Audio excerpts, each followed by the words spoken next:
नमस्कार, आपण पाहताय SR24 न्यूज। मुळा धरणात पोहण्यासाठी उतरलेल्या तरुणाचा बुडून मृत्यू, एकाला वाचवण्यात यश। अहिल्यानगर येथील 5 मित्र फिरण्यासाठी आले असताना दुर्दैवी घटना।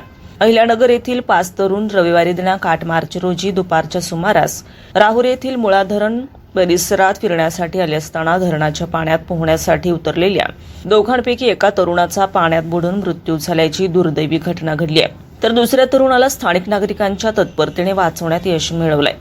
अहिल्यानगर येथील बालिकाश्रम रोड परिसरातील रहिवासी मयूरलाल कांबळे, नैतिक सोनटक्के, रोहित कांबळे, विनय खिस्ते आणि आकाश प्रभुने हे 5 मित्र रविवारी दुपारी सुमारे 3:30 राहुरी येथील मुळा धरण परिसरात फिरण्यासाठी आले होते। यावेळी मयूर कांबळे आणि नैतिक सोनटक्के यांना धरणाच्या पाण्यात पोहण्याचा मोह आवरला नाही। दोघेही चमेली गेस्ट हाऊसच्या पाठीमागील बाजूस पीरबाबा दर्गा परिसरात धरणाच्या पाण्यात पोहण्यासाठी उतरले, मात्र दोघांना व्यवस्थित पोहता येत नसल्याने ते खोल पाण्यात जाऊन बुडले। यावेळी त्यांनी आरडाओरड केल्याने परिसरातील नागरिकांनी तात्काळ धाव घेतली। अशोक केशव गायकवाड, किशोर चंद्रभान बर्डे, आमीन शिरा शेख, उमेश रमेश गंगेश, रमेश अर्जुन निकम, संतोष एकनाथ गायकवाड, चांदभाई शेख तसेच सरपंच अंकुश बर्डे यांच्यासह स्थानिक नागरिकांनी तरुणांनी तातडीने पाण्यात उड्या मारून दोघांना वाचवण्याचा प्रयत्न केला।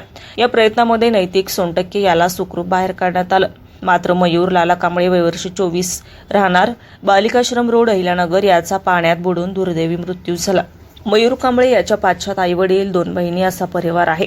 घटनेची माहिती मिळताच त्याचे नातेवाईक तातडीने राहुरी येथे दाखल झाले। मयूरचा मृतदेह पाहून नातेवाईकांनी एकच हंबरडा फोडल्याने परिसरात हळहळ व्यक्त करण्यात येते।